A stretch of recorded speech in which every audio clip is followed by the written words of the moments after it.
Betting की लत वाली बहू और सास का पैसा गायब। एक गांव में सुजाता और सूरम्मा नाम के दो सास बहू रहते थे। सूरम्मा बहुत ही भली औरत थी, लेकिन सुजाता बचपन से बेटिंग के पीछे पागल थी। जब देखो वो बेटिंग लगाती ही रहती थी। शादी होने के बाद भी उसकी ये आदत कभी नहीं छूटी।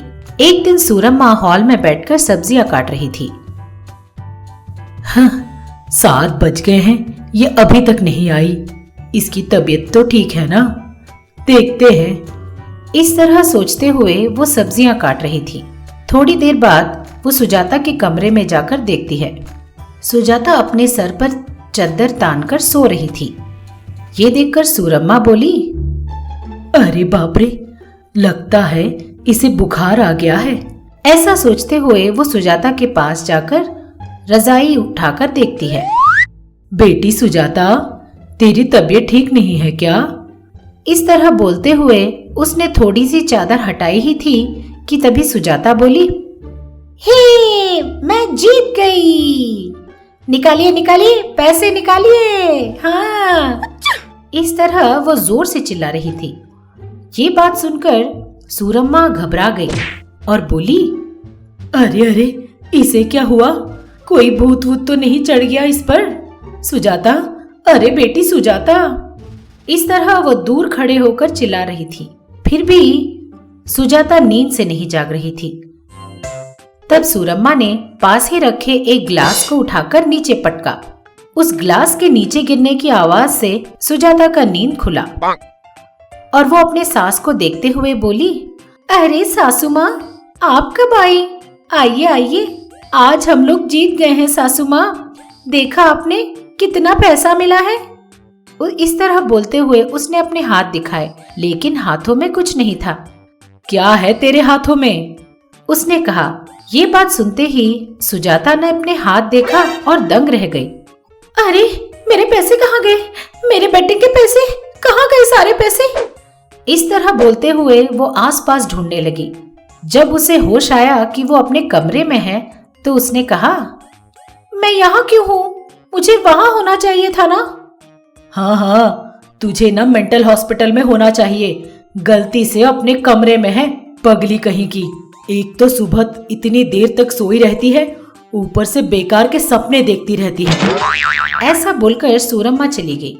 ये बात सुनकर सुजाता दंग रह गई। क्या ये सब सपना था? सारा टाइम वेस्ट हो गया।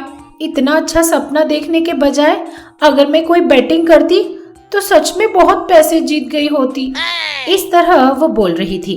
ये बात सुनकर सूरम्मा दंग रह गई। अरे सुजाता, नींद में भी तू क्या बैटिंग ही लगाती रहेगी? और जागते हुए भी बैटिंग ही करती रहती है? तुझे और कोई काम धाम नहीं है क्या? अरे सासू माँ, आप क्या जानो, एक बार बेट में जीत जाओ ना तो खूब सारे पैसे मिलते हैं। आप ना मेरी बात सुनो। आप जानते हो बेटिंग मंगम्मा को?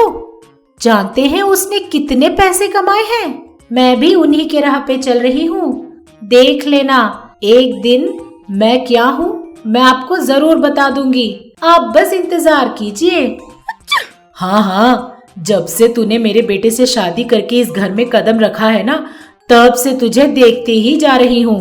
अब तुझे देखने में नया बचा ही क्या है? अरे सासू माँ, आपको बेटिंग के बारे में कुछ नहीं पता। जानते हो, बैठे बिठाए पैसे कमा सकते हैं।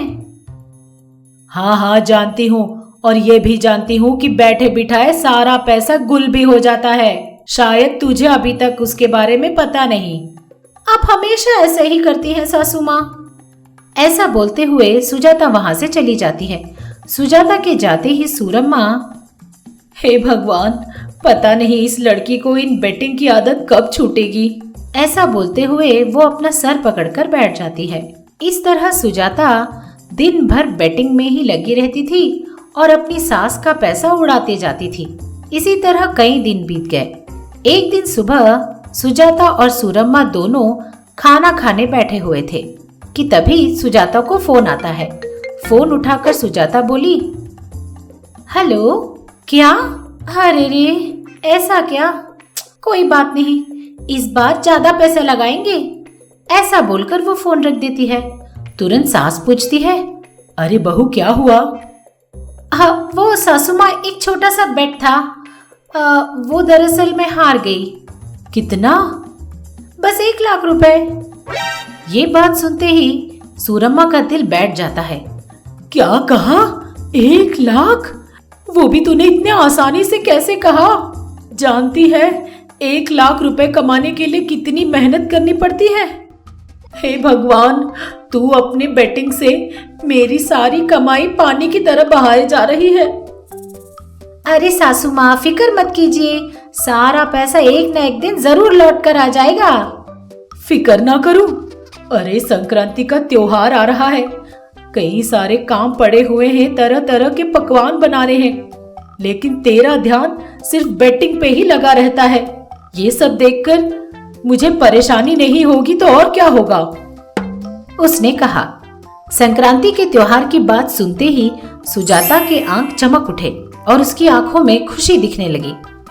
हाँ, अरे वाह सासू माँ, कितनी अच्छी बात बताई है आपने।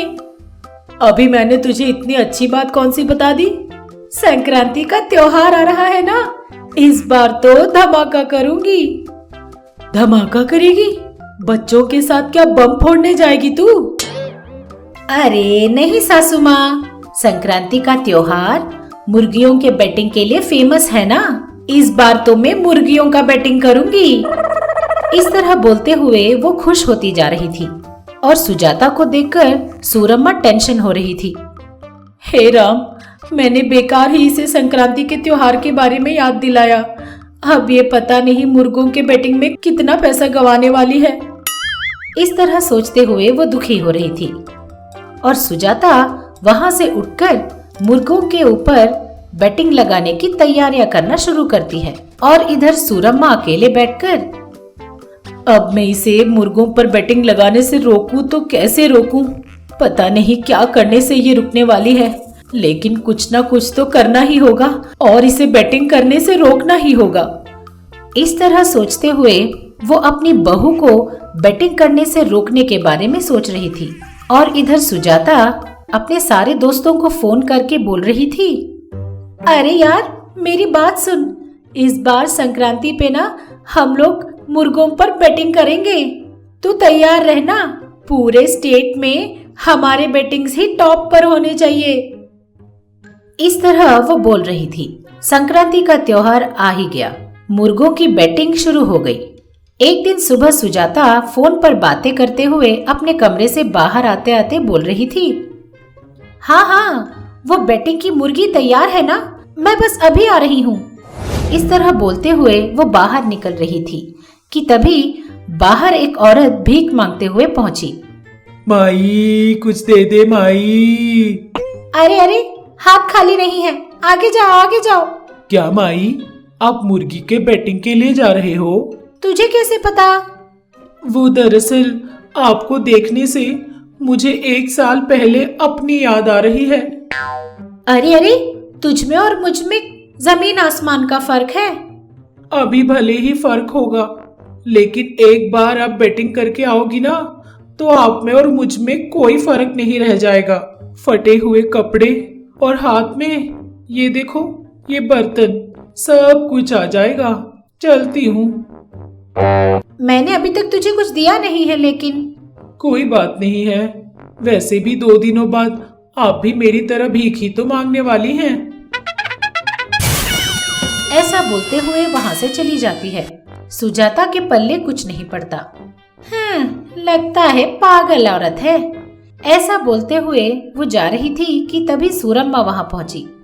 अरे बहू, वो कोई पागल औरत नहीं है, तूने उसे पहचाना नहीं? नहीं सासू माँ। तूने मुझे एक बैटिंग मंगम्मा के बारे में बताया था ना, याद है तुझे? हाँ, बैटिंग में वो हमेशा अव्वल रहती थी, कोई उसे हरा नहीं पाया। हाँ, वो भिखमंगी ही बैटिंग मंगम्मा है। उसने बैटिंग करते करते अपने सारे पैसे गंवा दिए और अब दर दर भीख मांगती फिर रही है, उसने कहा। ये बात सुनते ही सुजाता दंग रह गई। इसका मतलब मैं भी भीख मांगने निकल पड़ूंगी क्या? इस तरह बोलकर वो भीख मांगते हुए अपने आप को इमेजिन करने लगी। सुजाता एक फटी हुई साड़ी पहनकर एक घर के सामने खड़े होकर भीख मांग रही थी। माई, थोड़ा खाना है तो दे दो माई। अरे जा जा, सुबह सुबह आ गई भीख मांगने। इस तरह वो सोचने लगी। अच्छा लगा? छी छी, मुझे ऐसी जिंदगी नहीं चाहिए। तो फिर मुर्गियों की बैटिंग? सासू माँ ने कहा। तब तुरंत सुजाता ने कहा, मुर्गियों की बैटिंग क्या होती है सासू माँ? सुजाता ने कहा। ये बात सुनकर सासू माँ दंग रह गई।